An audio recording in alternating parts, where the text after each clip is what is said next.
दोस्तों नमस्कार, आदाब। दोस्तों, सीलमपुर विधानसभा में आम आदमी पार्टी को एक बड़ा झटका लग गया है। आम आदमी पार्टी के जो विधायक हैं अब्दुल रहमान, उन्होंने इस्तीफा दे दिया है और कांग्रेस में शामिल हो गए हैं। आइए इनसे जुड़ते हैं। विधायक अब्दुल रहमान जी, आम आदमी पार्टी का दामन छोड़ के आज आप कांग्रेस में शामिल हो गए हैं, क्या कहना चाहेंगे? बहुत बहुत शुक्रिया इमरान भाई। आम आदमी पार्टी से इस्तीफा देना मजबूरी बन गया था। एक भारी मन के साथ आज मैंने इस्तीफा दिया और इस्तीफा जब दिया तो मैंने बहुत इंतज़ार भी किया।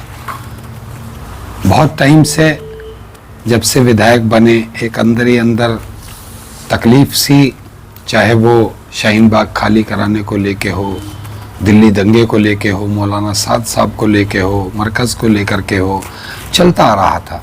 चूँकि लोगों ने वोट दे के जिताया था, जिम्मेदारियां भी थी, उनको निभाना भी था, काम भी करवाने थे, तो अब तो हद ही हो गई। आप देखिए, ताहिर हुसैन को आपने 2 मिनट में उनको मुलजिम बनते आपने 6 साल के लिए पार्टी से बाहर निकाल दिया। आसिम अहमद खान को आपने एक ऑडियो आते ही पार्टी से बाहर निकाल दिया, मंत्री पद छीन लिया। जबकि आम आदमी पार्टी की विचारधारा जब बनी थी तो ये थी कि सबका साथ सबका विकास, सभी वर्गों को और सभी धर्मों को साथ लेके चलना। लेकिन आज आप देख लीजिए, नरेश बालियान, जिन पर बदमाशों के से साठगांठ का आरोप लगा, उनकी ऑडियो क्लिप जारी हुई, उन्हें पुलिस ने अरेस्ट कर लिया। फिर भी अरविंद केजरीवाल जी, जो पार्टी के संयोजक हैं, जिन्होंने ये पार्टी सबका साथ सबके विकास पर बनाई, आज 2 अल्फाज उनके मुंह से नहीं निकले। नरेश यादव, जो महरौली से विधायक हैं, कुरान की बेहुरमती करते हैं, कोर्ट उनको सजा सुनाती है 2 साल की, 11,000 रुपए जुर्माना लगाती है, लेकिन पार्टी के संयोजक न उन्हें पार्टी से बाहर निकालते हैं, बल्कि खुद एक ट्वीट तक नहीं करते। संभल का मामला हो, कोई मामला हो, एक ट्वीट उनसे नहीं बनता। तो बड़ा अजीब सा वो हो गया है कि उसी विचारधारा पे जिस पे भाजपा चलती आई है, आज आम आदमी पार्टी के संयोजक भी चल पड़े हैं।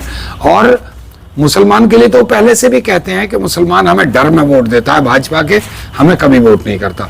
तो ये बार बता देगा मुसलमान कि वो उन्हें कैसे वोट देता है और कैसा वोट वो मुसलमानों का लेते हैं। अच्छा, एक बात और बताइए विधायक जी, जब से चौधरी मतीन और चौधरी जुबैर ने पार्टी ज्वाइन की है, एक मैसेज चल रहा है पूरी सीलमपुर विधानसभा में, इन लोगों ने मरकज के नाम पे, मौलाना साद साहब के नाम पे चुनाव लड़ा था, उपचुनाव।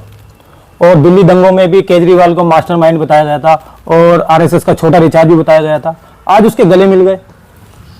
देखिए सर, किसी पर कोई पाबंदी तो नहीं है कि कौन कहां जाके मिल जाएगा, लेकिन जिस आस्था पर, जिस यकीन पर, जिस भरोसे पर लोगों ने वोट किया था मौलाना साद को देखकर कि उन पर मुकदमा लगवाया गया, मरकज को देखकर मरकज पर ताला लगवाया गया, दिल्ली दंगों में अरविंद केजरीवाल का न बोलना, उसके विरोध में लोगों ने वोट किया।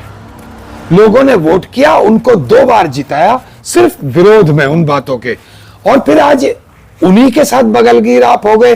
तो इसका तो जनता में एक रोष है। सीलमपुर विधानसभा का तमाम मुसलमान, तमाम रहने वाले इस बात से आहत हैं कि हमने किस भरोसे पर वोट दिया था, जिस भरोसे पर वोट दिया था उस पर उन्होंने हमारे साथ बेईमानी की है।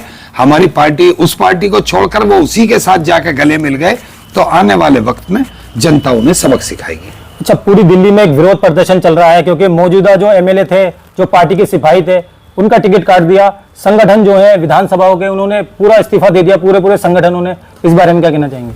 देखिए, 100% जिन लोगों पार्टी में, शुरू में हम भी बात होती तो अरविंद केजरीवाल एक बात कहते थे कि नेतागिरी करने नहीं आए, राजनीति करने नहीं आए, राजनीति को बदलने के लिए आए। लेकिन आज ऐसा लगता है कि अरविंद केजरीवाल सिर्फ राजनीति करने आए हैं।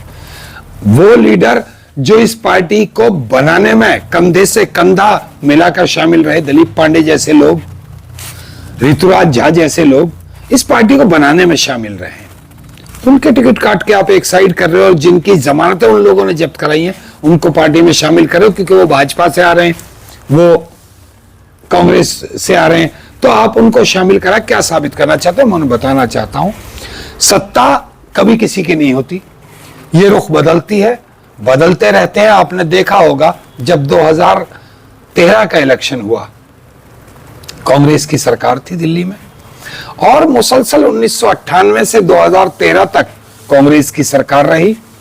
एकदम हवा बदली, अरविंद केजरीवाल ने लोगों को लुभाया और लोग लुभावनी बातों में आकर के उनको वोट किया, फिर 2015 में उन्हें वोट किया, 2020 में वोट किया, लेकिन उनका असली चेहरा अब जनता के सामने आ चुका है। अब देखिएगा कि कांग्रेस पार्टी फिर से दिल्ली के अंदर सरकार बनाने जा रही है और लोगों का रुझान कांग्रेस पार्टी की तरफ, लोग घर वापसी कर रहे हैं।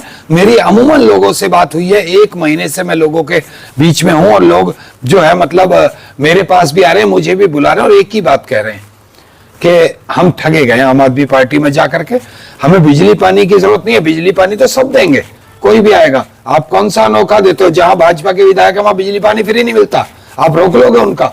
किसकी ताकत है रोक ले उनका? लेकिन जनता का पैसा है, जनता को दिया जा रहा है। अरविंद केजरीवाल ने जो वादे किए थे उन पर पूरे नहीं उतरे, बल्कि 2015 से 20 में उन्होंने कुछ अच्छे काम किए, उन्होंने मोहल्ला क्लिनिक बनाए, उन्होंने स्कूलों की तरफ ध्यान दिया, लेकिन 2020 उनका ध्यान महल की तरफ चला गया, उनका ध्यान अपने ऐशो आराम की तरफ चला गया। हम बात करेंगे सिलमपुर विधानसभा की। तो चौधरी जुबैर जो आम आदमी पार्टी की तरफ से प्रत्याशी बनाए गए हैं, गली गली मोहल्ले मोहल्ले जा रहे हैं, रेवड़ियां लेके जा रहे हैं, फायदे गिनवा रहे हैं, जो कल तक मंचों से उपचुनाव में भी और एमसीडी चुनाव में भी केजरीवाल को कोसा करते थे, इस बारे में क्या कहेंगे? देखिए, मैंने आपसे बताया जनता आहत है, रोष में है और सीलमपुर विधानसभा के लोग इस चीज का बदला लेने के लिए तैयार बैठे हैं कि आपने हमसे ठगा है, हमें हमसे झूठ बोल करके वोट लिया और फिर आप उसी के साथ मिल गए। और वो जो फायदे गिना रहे, मैं आपको 7 रेवड़ी बता दूंगा। 6 रेवड़ी अरविंद केजरीवाल रेवड़ियां बांट रहे हैं, उन्होंने जो है मतलब ये जुमला पकड़ लिया, साहब रेवड़ी, मैंने बिजली फ्री दी, आपने मुसलमानों को कोरोना बम बताया, वो कह रहे हैं मैंने पानी फ्री दिया, आपने मरकज पर ताला लगवाया, वो कह रहे हैं मैंने अस्पताल अच्छे किए, आपने मुसलमानों को जो है मतलब मौलाना साद पर मुकदमा करवाया, सुना जी, वो कह रहे हैं साहब मैंने जो है ये क्या ना मोहल्ला क्लिनिक खुलवाए। मैं कह रहा हूँ मोहल्ला क्लिनिक तो खुलवाया आपने, लेकिन आपने दिल्ली दंगा करवा के मुसलमानों के साथ वो किया, जिनकी माँ बहनों से, उनके बच्चों से पूछो, जो लोग बिल्कुल किसी का उनका कोई है ही नहीं, जो खराबियां हुई हैं, आपने वो सब किया। अब जितनी रेवड़ियां बता रहे हैं आपने मुसलमानों के साथ जो किया, आखिर में आपने जो है ये कुरान की बेहुरमती करा दी, सुना। और आप जो 7वीं रेवड़ी कह रहे हैं ना, हम 1000 रुपए देंगे, आप बहकाए ना किसी को। सच ये है कि आप आने वाले वक्त में मुस्लिम बच्चियों के अपने स्कूलों में नकाब पर पाबंदी लगाने वाले हो, जो आपकी विचारधारा और आपकी सोच है। एक कहते हैं हम राम भगत है, दूसरा कहता मैं हनुमान भगत हूं, दोनों भगत है ना, ये तो भगत जी है दोनों, तो इनका तो कोई वास्ता ही नहीं आवाम से, ना इनका हिंदू से वास्ता, ना मुसलमान से वास्ता, ना इनका सिख से, ना ईसाई से, इनका वास्ता सिर्फ और सिर्फ अपनी सीट से, अपनी गद्दी से, अपनी राजनीति से है। इनका अवामी सतह पर अवाम से कोई वास्ता नहीं है, इन्हें कोई फर्क नहीं पड़ता हिंदू का नुकसान हो, मुसलमान का नुकसान हो, सिख का हो, ईसाई का हो, इनके अपनी गद्दी बचनी चाहिए, अपनी सीट आनी चाहिए, इन्हें कुछ लेना देना किसी से नहीं है। सिलमपुर विधानसभा में विरोध हो रहा है, सोशल मीडिया पे भी आप देख रहे होंगे, पुरानी वीडियो भी चल रही हैं जिसमें केजरीवाल को गालियां बकी जा रही हैं, लेकिन ऑप्शन नहीं था किसी मतलब जनता पे सिलमपुर विधानसभा में। अब आपने कांग्रेस पार्टी ज्वाइन कर ली है, तो अब ऑप्शन आ गया है अब्दुल रहमान, क्या कहना चाहेंगे? देखिए, 100% मैंने कांग्रेस पार्टी की सदस्यता ग्रहण की है।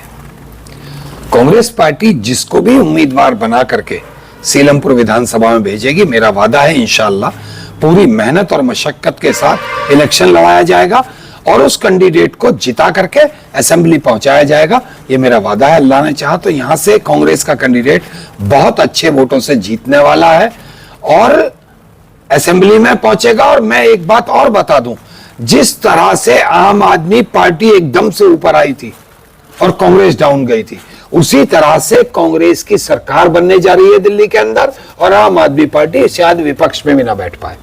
चलिए, बहुत बहुत शुक्रिया आपका विधायक अब्दुल रहमान जी। सिलमपुर विधानसभा में एक चर्चा चल रही थी कि एमएलए अब्दुल रहमान जल्दी ही कांग्रेस में शामिल होने वाले हैं। हालांकि इनके घर में शादियां थी, बेटियों की शादी थी, उससे ये अब बिल्कुल फ्री हो गए, फारिग हो गए हैं, तो आज इन्होंने कांग्रेस का दामन थाम लिया है। अब सिलमपुर विधानसभा की राजनीति में हलचल दोबारा मच गई है। तो आप देखते रहिए हमारा सामाजिक और राजनीतिक चैनल हिंद की आवाज एनसीएफ। चैनल को सब्सक्राइब कर लें और फेसबुक पेज को फॉलो कर लें।